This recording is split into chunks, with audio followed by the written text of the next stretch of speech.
Hi student. अब मैं पुनः जो है आज 25 को मैंने आपको पार्टनरशिप के बारे में बताया। अब आपके साथ जो है डिवेंचर लेकर आया हूं। जैसे कि इशू ऑफ डिवेंचर आपने पहले कंपनी जो है ज्वाइंट स्टॉक कंपनी में आपने पढ़ा था पहला, यानी कि issue of share. After that also you है ना, we have been read for feature of share। उसके बाद आपने पढ़ा री issue of share partly and fully. तो उसके बाद आता है डिवेंचर आता है, issue of debenture. Issue of debenture का अर्थ क्या होता है पहले आपको ये समझना होगा। जैसे कंपनी में आपने पढ़ा था शेयर के बारे में पढ़ा था, लेकिन यहाँ पे आपको ऋण पत्र के बारे में पढ़ना है कि ऋण पत्र होता क्या है, ये ऋण पत्र डिवेंचर है क्या। तो सबसे पहले आपको हम ले चलते हैं कंपनी में आपने जो है शेयर के बारे में पढ़ा था, ऑथोराइज कैपिटल है ना। उसके बाद पढ़ा था issue capital, subscribe capital, called on capital और पेड अप कैपिटल। इन सभी तत्वों पर ध्यान देते हुए आपने उसकी जो है लेखांकन प्रक्रिया की थी, जैसे कि जर्नल एंट्री आप करते थे, है ना। तो जर्नल एंट्री में होता था क्या, सबसे पहले हम लोग शेयर का आवेदन रिसीव करते थे, है ना। कंपनी जब कोई शेयर इशू करती है तो सबसे पहले जनता उसको जो है शेयर को है ना खरीदती है, और खरीदने के बाद जो है किस्तों में या एकमुश्त भुगतान करती थी। एकमुश्त भुगतान करना शेयरों का, सबसे पहले जनता जो सब्सक्राइब करता था जिस शेयर को, उसको एकमुश्त कैसे कर, उसके लिए दो एंट्री होते थे। पहला है ना, यानी कि share bank account debit to share application account, है ना। उसके बाद share application account debit to share capital account. ये एंट्री होती थी एकमुश्त का, यानी किस्तों में भुगतान नहीं करना, मतलब एकमुश्त देना, यानी कि जो भी राशियां है एक बार है ना कंपनी को भुगतान कर देना है। तो सबसे पहले आपको ये समझना है कि कंपनी में जो दो पार्ट थे, यानी कि एकमुश्त अंशों का भुगतान और दूसरा पार्टली। तो एकमुश्त मैंने बताया कि एकमुश्त का मतलब होता है एक बार में भुगतान कर देना, और दूसरी बात होता है किस्तों में भुगतान करना। तो किस्तों में भुगतान का अर्थ होता है इंस्टॉलमेंट। जैसे कि कोई वाहन खरीदते हैं आप, वाहन खरीदने के बाद जो है उसको जो है एक बार में न देकर डिलीवरी के टाइम समय कुछ पैसा आपका भुगतान करते हैं। मान लो कि आपने 1 लाख का बाइक लिया और 1 लाख का बाइक में आपने डाउन पेमेंट जो है 20,000 कर दिया अकॉर्डिंग टू रूल्स ऑफ है ना बाइक कंपनी। तो आपने उस समय 20,000 जो है भुगतान कर दिया। 20,000 भुगतान करने के बाद जो रेस्ट अमाउंट बचता है 80,000, उसको आपने है ना 1 साल या 2 साल की किस्तों में आप अपने जो कंपनी अधिनियम के अंतर्गत जो आती है रूल्स, उस पर आपने जो है इंस्टॉलमेंट करा दिया। तो उस जो शेष राशि है वो इंस्टॉलमेंट में उसको आप लोग भुगतान करते हैं 1 या 2 साल में, जो ही उसकी अवधि होती है। तो कहने का सारांश है यहां भी सिस्टम वही है, यानी कि आपको जो है यानी कि शेयर के बारे में जानना है। तो शेयर क्या होता है, अंश, यानी कंपनी जब अपने अंशों का जो है इशू करती है जनता के सामने, तो जनता उस अंश को खरीदती है और उसको दो है ना माध्यमों से भुगतान करती है, या तो एकमुश्त या इंस्टॉलमेंट में यानी किस्तों में। तो आपने ये कंपनी में पढ़ा था। तो आपने एकमुश्त का जनरल एंट्री जाना। सबसे पहले आवेदन प्राप्त करना एप्लीकेशन मनी रिसीव का, यानी bank account debit to share application account. After that आपने पढ़ा share application account debit to share capital account, यानी शेयर को कैपिटल में ट्रांसफर करने की ये एंट्री होती थी। दूसरा किस्तों में भुगतान। तो किस्तों में भुगतान के लिए कंपनी के अंतर्गत है ना 9 एंट्री या सिंपल जो एंट्री होती थी उस 9 एंट्री को किया जाता था। जैसे कि सबसे पहले एप्लीकेशन मनी रिसीप्ट का, bank account debit to share application account. उसके बाद एप्लीकेशन के मनी को है ना कैपिटल शेयर कैपिटल में ट्रांसफर करने का, share application account debit to share capital account. After that entry होता था अलॉटमेंट की मांग, यहां से किस्तों का भुगतान होता था। तो अलॉटमेंट की कंपनी मांग करती थी, अलॉटमेंट मनी ड्यू का लेखा है ना, share allotment account debit to share capital account. फिर जनता उसको भुगतान करती थी, तो bank account debit to share allotment account. After that आप कॉल्स का एंट्री करते थे। कॉल्स में 2 आते हैं, फर्स्ट कॉल और फाइनल कॉल। तो फर्स्ट कॉल की मांग कंपनी करती थी तो आप एंट्री करते थे share first call account debit to share capital account, और उसके बाद आप जो है यानी कि इस फर्स्ट कॉल का पैसे का भुगतान करते थे तो कंपनी अपने बहियों में लिखा करती थी bank account debit to share first call account. After that last entry होता था यानी कि फाइनल कॉल का कंपनी मांग करती थी। तो फाइनल कॉल का मांग करने का मतलब है शेयर, जब फाइनल कॉल का जो मांग करती थी तो share final call account debit to share capital account, और जब आप भुगतान करते थे तो उसका लिखा कंपनी अपनी बहियों में करती थी bank account debit to share final call account.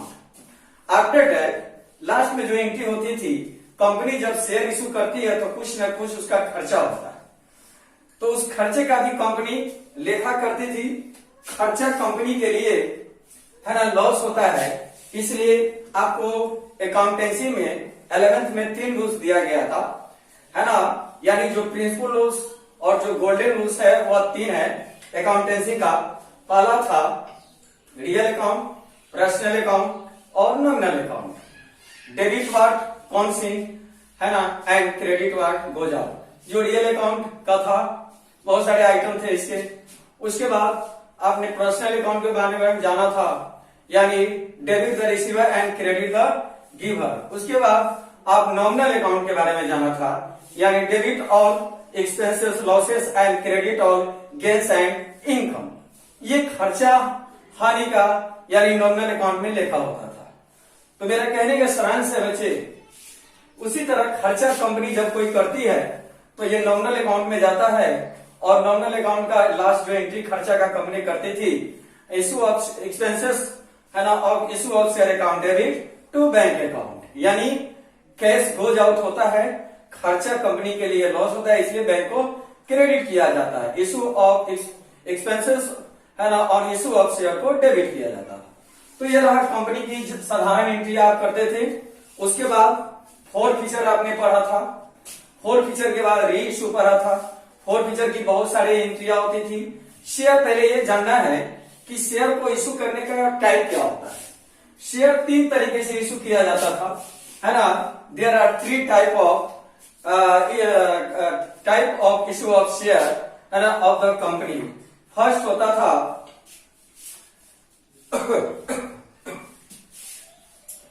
Share issued at par, यानी शेयर इशूड एट पार का अर्थ होता है सम मूल्य पर अंशों का निगमन। जैसे 10 के बराबर 10 रुपया वाले शेयर को अगर कंपनी ने कोई मांग किया है तो जनता 10 रुपया का भुगतान करेगी। यह शेयर इशूड एट पार होता था। उसके बाद आता था शेयर इशूड एट डिस्काउंट, है ना। तो जो कंपनी 10 रुपया पर शेयर इशू करती है, अगर जनता 9 रुपया का भुगतान करती है तो 1 रुपया जो आता है बैलेंस वह डिस्काउंट कहलाता था। नेक्स्ट है ना आपको शेयर इशूड एट है ना सिक्योरिटीज प्रीमियम, यानी प्रीमियम पर जब कंपनी अंशों का मांग करती है तो जनता का भी हक होता है कि प्रीमियम पर ही अपने अंशों का भुगतान करे। तो ये 3 प्रक्रिया वहां भी थी कंपनी में, यहां भी आपको 3 प्रक्रियाओं से गुजरना है इशू ऑफ डिवेंचर में। तो इशू ऑफ डिवेंचर, इसमें ऋण पत्र के बारे में जानना है, और कंपनी में जो आपने पढ़ा था शेयर के बारे में जानना था।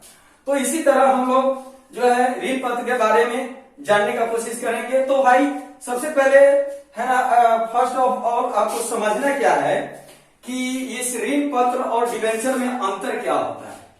ऋण पत्र, डिवेंचर और है ना शेयर में अंतर क्या होता है। तो शेयर का मतलब अंश, डिवेंचर का अर्थ होता है ऋण पत्र। दोनों में पहले फर्क समझेंगे तब आपको समझ में आएगा कि हाँ आखिर इसका अर्थ क्या होता है। तो कंपनी में शेयर इशू किया जाता था और डिवेंचर में ऋण पत्र इशू किया जाता है ना। दोनों की लेखांकन प्रविष्टियां में ज्यादा मैं नहीं बताऊंगा क्योंकि टाइम किल होता है ना। बाकी जो आप पुस्तक से रिसीव कर सकते हैं, लेक्चर की तरह होता है। तो कहने का सारांश है कि यहाँ इशू ऑफ डिवेंचर में और शेयर में क्या अंतर है। जैसे वहां पे आप साधारण एंट्री कंपनी में करते थे, तो कंपनी में आप जो भी एंट्री करते थे, जहां जहां जिस योजनाएं की एंट्री हुआ करती थी उसमें आप शेयर लिखते थे, तो यहाँ पे आप डिवेंचर चैप्टर में शेयर की जगह पे आपको डिवेंचर लगा देना है। यानी सिर्फ शेयर की जगह पर अगर आप डिवेंचर लगा देते हैं तो एंट्री सेम है। जैसे उसमें एकमुश्त होता था, यहां भी एकमुश्त होता है, जैसे उसमें इंस्टॉलमेंट में पेड किया जाता था 9 एंट्रिया, है ना, देयर आर, है ना, 9 एंट्री, है ना, in the company of issue of share. तो 9 एंट्री जो होता था कंपनी का इशू करने का, यहां भी 9 एंट्रिया किया जाएगा। ठीक है, तो अब होता क्या है इसमें, एंट्री क्या होगा, एंट्री के बारे में मैं कल चर्चा करूंगा, लेकिन फिर भी मौखिक बता देता हूं। कल मैं सारा बोर्ड पर आपको लिख के बताऊंगा कि इसमें एंट्री क्या होता है, कंपनी में क्या होता था। तो जैसे कि, है ना, आवेदन के समय, फर्स्ट चांस जो है आवेदन करने के समय, जब अगर आप डिवेंचर खरीदना चाहते हैं किसी कंपनी का या किसी, है ना, व्यवसाय का, तो सबसे पहले आवेदन की प्रक्रिया, है ना, करना पड़ता है। तो आवेदन के समय जैसे कंपनी में करते थे bank account debit to share application, लेकिन यहाँ पे आवेदन के समय आपको जो है एंट्री करना है bank account debit to debenture account. इस डिवेंचर की राशि को आप शेयर कैपिटल में ट्रांसफर करते, इस डिवेंचर की राशि को डिवेंचर में आप ट्रांसफर करते थे। तो debenture application account debit to debenture account. अब आती है अलॉटमेंट की मांग होती है, तो अलॉटमेंट के मांग के समय जो है ना, आपको करना है debenture allotment account debit to debenture account, फिर जनता उसको भुगतान करेगी bank account debit to debenture account. उसके बाद होता है फर्स्ट कॉल का, तो फर्स्ट कॉल में इसी तरह लिखा होगा debenture first call account debit to debenture account.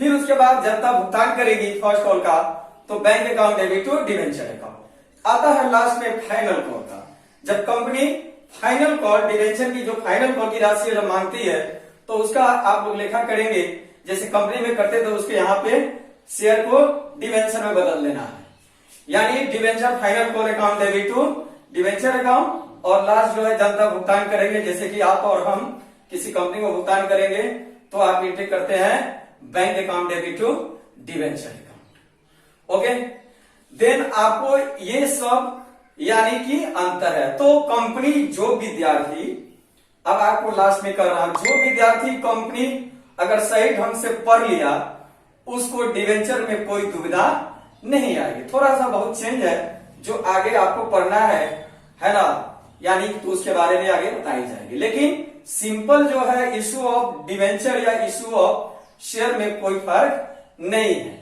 जो भी प्रक्रिया गतिविधियां आप लोग अपनाते थे वहां, यहां भी आपको सब कुछ करना है ना।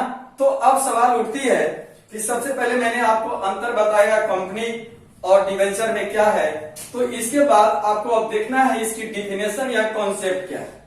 आज के लिए मैं इतना ही रखूंगा, कल फिर आऊंगा पार्टनरशिप और डिवेंचर दोनों के साथ। आप मेरे यूट्यूब को जरूर रोजाना देखिए, रोजाना मैं वीडियो अपलोड करूंगा, है ना, आपको जरूर फायदा होगा। इसलिए आप घर में बैठे हैं तो घर में बैठे नहीं, पढ़ाई को भी अचीव करें, रिसीव करें। पढ़ाई बहुत महत्वपूर्ण चीज है ना। थोड़ा सा 1 मिनट मैं मोबाइल को थोड़ा देखता हूँ, मैसेज कुछ आ रहा है, क्या मोबाइल बंद तो नहीं हो गया? 1 मिनट स्टे।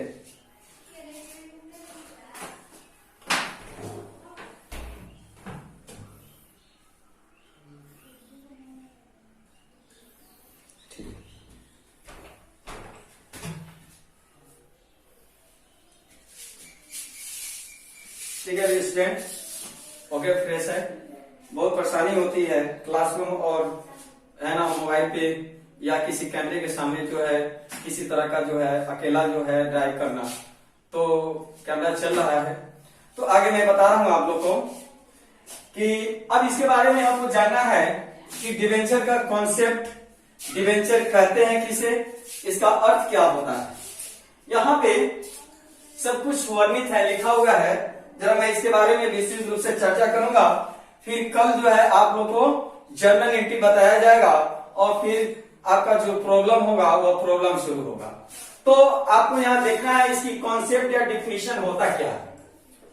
लिखा हुआ है बोर्ड पर कि a debenture is type of debt instrument unsecured by collateral since debenture have no collateral backing, debenture must be really on the credit worthiness and reputation of the issuer for support. Both corporation and government frequently issue debenture to raise capital और fund.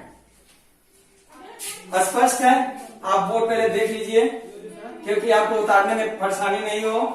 पहले आप board को पूरा net and clean रूप से देख लीजिए जो लिखा हुआ है। मैं बोर्ड से हट गया हूं, आप इसको नोट करने में आपको सुविधा होगी। तो चलिए इसका जरा हम पूरा साफ साफ लिखा हुआ है। आप अंग्रेजी में आपने जो भी देखा, इसका फीचर जो भी डाला गया तस्वीर इसका है आपके सामने। अब इसका हिंदी क्या होता है, क्योंकि आप जानते हैं कि हमारे बहुत से विद्यार्थियों का इंग्लिश जो है ना वीक है, चाहे वो कहीं पढ़ता हो, है ना, क्योंकि इंडिया जो है बहुत ऐसे क्षेत्र है जहां पे इंग्लिश का एनवायरमेंट नहीं है। तो मैं दोनों लेकर चल रहा हूं, जिसको इंग्लिश अचीव करना है इंग्लिश में करे, जिसको हिंदी में करना है हिंदी कर सकता है।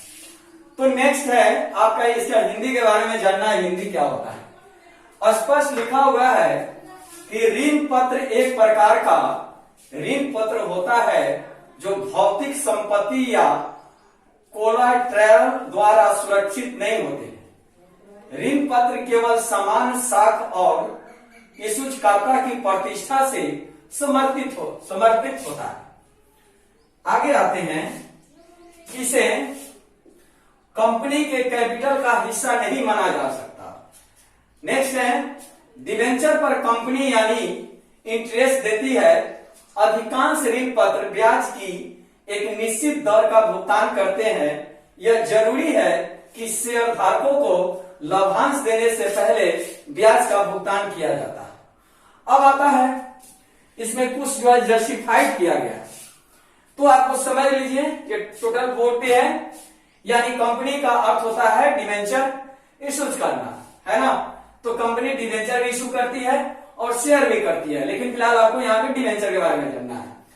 तो कहा है यहाँ पे स्टार मार्क जो इसके बारे में जरा सोचना है, ये बहुत मूल्यवान चीज है। डिवेंचर पर कंपनी यानी इंटरेस्ट देती है। अधिकांश ऋण पत्र ब्याज की एक निश्चित दर का भुगतान करते हैं।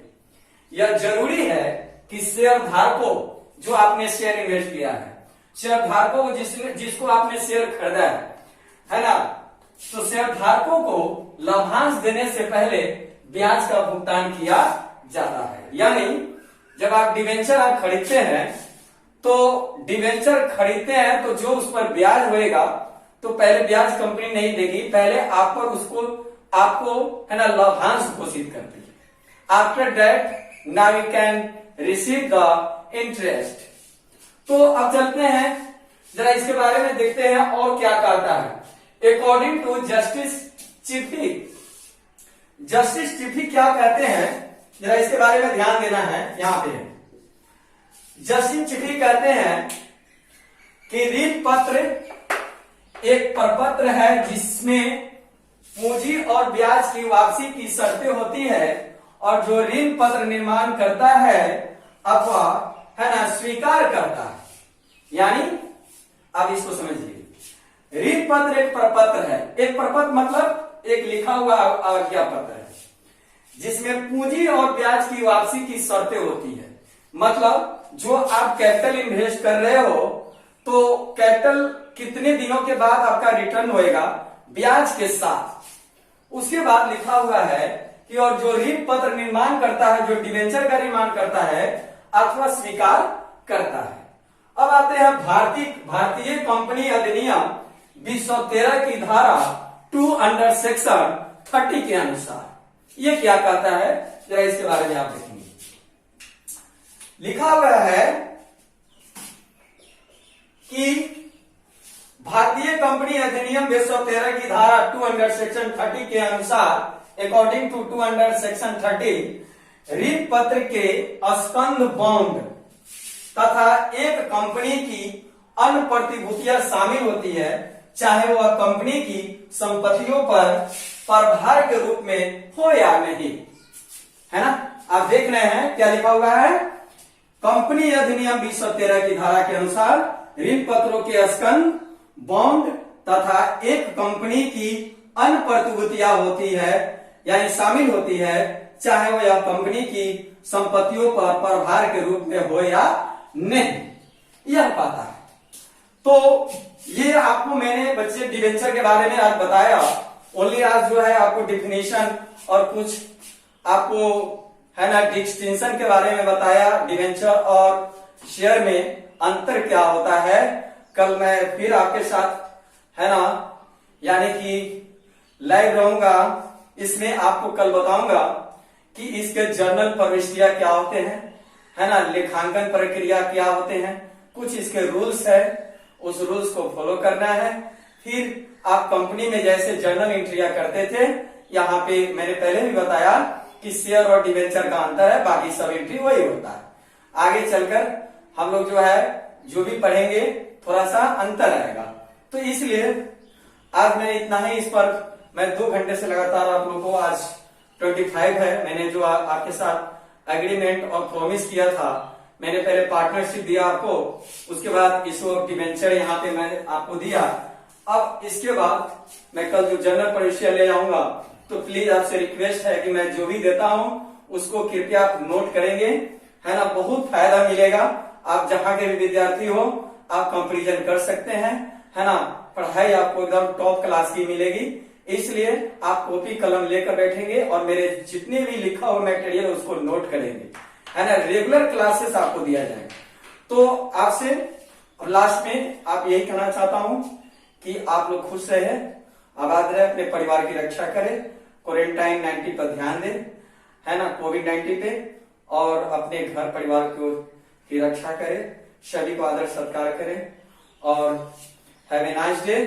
थैंक्स ए लॉट, आपने टाइम दिया, इसके लिए बहुत बहुत धन्यवाद। मैं फिर कल आता हूं आपके साथ। Take care yourself and family. Bye bye.